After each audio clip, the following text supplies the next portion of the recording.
Here we go, another edition of Red versus Blue. My name is Mike Stark. And I'm Keith Curry. We're at number 39 as we move towards the big election, under 50 days, under 60 days, something like that, depending on when you listen to this fine podcast.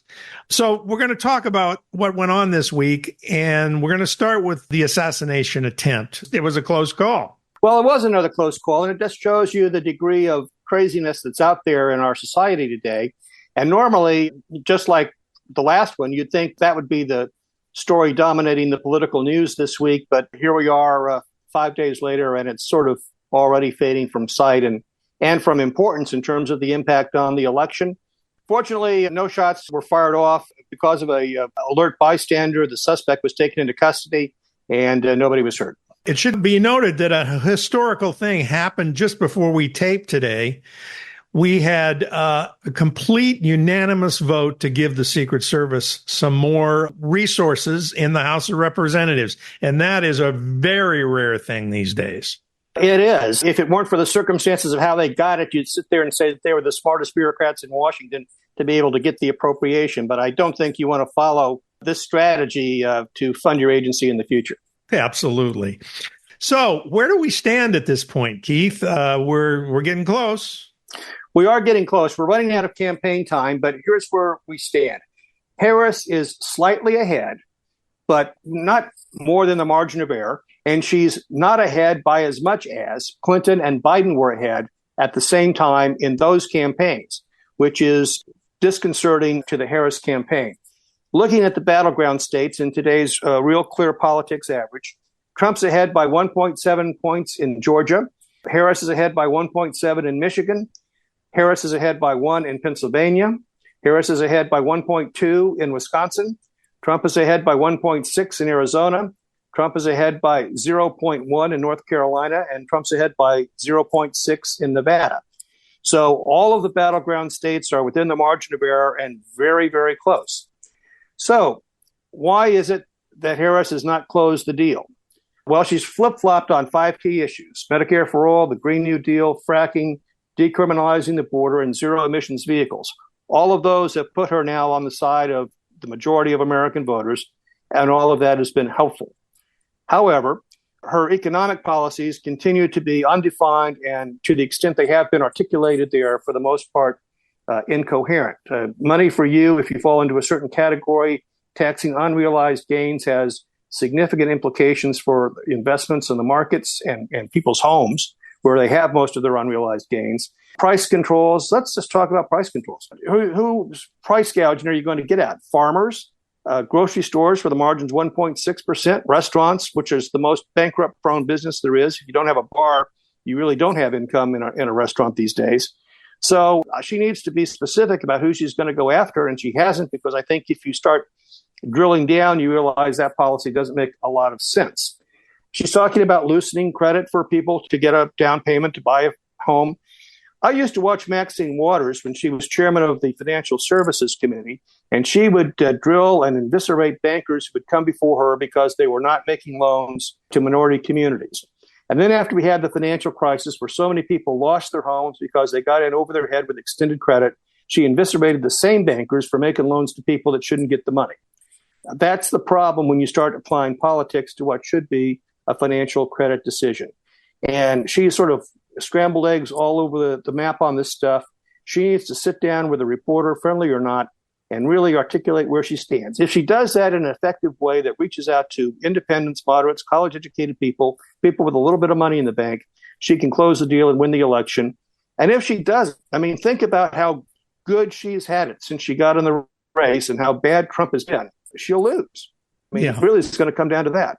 So what you're saying is all this flip-flopping has helped her. Yes. The reason why Trump was winning is because people don't want Bidenomics. And she has sort of deftly moved away from a lot of the Biden policies. She needs to move away from some more of them if she wants to win. Mm-hmm. Now, I will give her credit for being politically deft enough to figure out how to do that. And she was and did have a reputation as the most liberal senator in Washington. And she is, moving away from that not quickly enough. But if she breaks that break, I think her base will stay with her, and that will give her, enough independent voters to win. But she's got to do that, and she hasn't done it yet. The way she's made those transitions is that she portrays them as she has evolved. I think that is a good word. It's a kind of a safe word to make the case that you can change your mind. She has evolved. She's revolved. She's sort of in the dryer now, coming out of the spin cycle. So, she's got more to do, and we'll see if she does it. If she does it, I think she'll win. If she doesn't, it's going to be a long night on Election Day. The other thing, I want to go back to the polls for a second. You spent a lot of time on that. I think I can break it down to they're tied. Yes, they're tied. And that's the thing about it that's got to be so frustrating to the Harris campaign.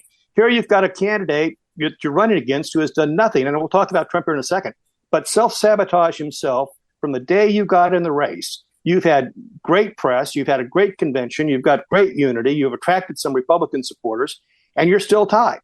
So what do you have to do to break that logjam? And I think what she's got to do is give people comfort that she's not going to be an economic leftist. Right. Exactly. Well, let's just move to the other side, because the greatest advantage that Harris has is that she's running against Donald Trump, and his shtick is getting old. Let's take his economic policy, which is equally as incoherent as hers is. Tariffs will cause inflation. Tariffs will raise prices. He wants to give targeted tax cuts on tips and on overtime. Now, I can tell you, because I was a mayor, the people who get the most overtime these days are cops and firemen. It's because firemen work 12-hour shifts, and they sit in the fire station. They know how to optimize overtime. So a fireman making $80,000 to $100,000 of a base salary will typically come home with $200,000 or maybe even $300,000 at the end of the year. Police do the same thing, because you don't stop an investigation when 5 o'clock comes. Right. It's also, by the way, more cost effective for cities to have 10 firemen getting overtime than 15 firemen with no overtime, because you've got extra healthcare costs and other things like that. So it's built into the system. But to say that that should be tax exempt really makes no economic sense. And the smarter, fire and police associations will not support that, because it alienates the public against supporting them and giving them higher wages in the first place. So yet another incoherent policy that he has articulated. His new shtick is that he's now promoting Bitcoin. I'm sure he's figured out, he and his sons, including Barron, how to make a buck on Bitcoin. They'll be the only people who make any money on Bitcoin. I will say this: it's a better fit for him than selling Bibles. So we'll see. We'll see where he goes on it. But the other thing about his campaign, I mean, Mike, we've got 50 some days to go. As we've just pointed out, the race is basically even across the country in some very, very close battleground states. On Sunday, Donald Trump was playing golf. Now, in his case, it was probably a wise political decision to play golf, because that means he wasn't saying anything stupid in front of a microphone, although he did tweet that he hated Taylor Swift, I think, on Sunday. So he continues to work against his own best interests. They sent J.D. Vance out, and J.D. Vance was on all of the Sunday shows, and on all of the Sunday shows, he had to defend his dog and cat eating comments from previously. And let me just say, I did say Springfield, Illinois on our last broadcast. In fact, it's Springfield, Ohio. They don't eat dogs and cats in Springfield, Illinois. They actually don't eat them in Springfield, Ohio either, but it's Ohio, not Illinois. As long as they're talking about that, they're not talking about the economy. They're not talking about the vulnerabilities that she has. The Trump campaign has got some tremendous ads that hit her on the economy, that hit her on her economic positions, that hit her on, transgender surgery for prisoners, coming out of her own mouth. Everybody, the Democratic line on this is you're taking it out of context. Well, the context is the words come out of her mouth, and those are in the commercial. Those are very effective ads in these swing states, but they're not talking about that. They're talking about dogs and cats and golf and Taylor Swift and stuff that is just going to sink Trump. And he is not using, and this is what drives people like Karl Rove mad. He's not using his time, which is you've got 3 assets in a campaign: time, talent, and money. And he's not using those assets effectively going into the election. And that is why, as much as anything else, he's likely to lose. He's a campaign manager's worst nightmare. So where is the campaign going this week? Today, he was on TV telling Jews that if you don't vote for me, there's something wrong with you and you deserve, the war you're going to get. He's endorsed this guy, Mark Robinson, who's been running for governor in North Carolina, a key swing state where Robinson is leading the local ticket, who posts on a porn site and who calls himself a black Nazi. Here is where Donald Trump has really helped to destroy the Republican Party. Mark Robinson, along with Laura Loomer, who he put on his plane and flies around with her, was another nutcase. But he's like Herschel Walker and Kerry Lake and Dr. Oz and these other MAGA candidates who Trump promoted because they supported him, all of whom go on to lose and take down Republicans just in races that they should win because he has no self-control and because he associates himself with these people. I mean, Mike, the first rule in politics is you lay down with dogs, you get up with fleas. And, Trump and Vance are scratching pretty hard this week because of the people they've associated themselves with, the things that they've said. And, videotape is forever. I mean, Mark Robinson is never going to be able to walk away from the stuff that he's said and posted. He's going to lose that race. And in a race where in North Carolina, it's 0.1% difference right now in a state he's got to win, that can be critical. And by the way, a lot of people have now looked at these states, and most people now believe that although there's 6 or 7 states that are, battleground states, it's really going to come down to Pennsylvania, Georgia, and North Carolina. If Trump wins Pennsylvania, probably game over. If Harris loses Pennsylvania, she's got to win Georgia and North Carolina. So those 3 states are really where the campaign is going to focus going into the last 50 days here. As a old school Republican that you are, you have to take some heart in the fact that so many Republicans this past week have basically endorsed Harris. Well, I think it's good for the future of the Republican Party. 111 Republican officials who had served either in Congress or had served in the Reagan or Bush's administrations have come out and supported Harris. To her credit, she has a more vibrant Republican outreach than I would have thought initially. She's, I think, making an effort. She came out today and sort of, oops, I'm a gun owner. And if you come through my door, you're going to get shot. Sort of, I shouldn't have said that kind of thing on Oprah, fully intending to say that on Oprah. Of course. So she's beginning to talk a little bit. She needs to get there on economics. And if she does that, I think it will give a lot more Republicans comfort to go with her in what are going to be very close races.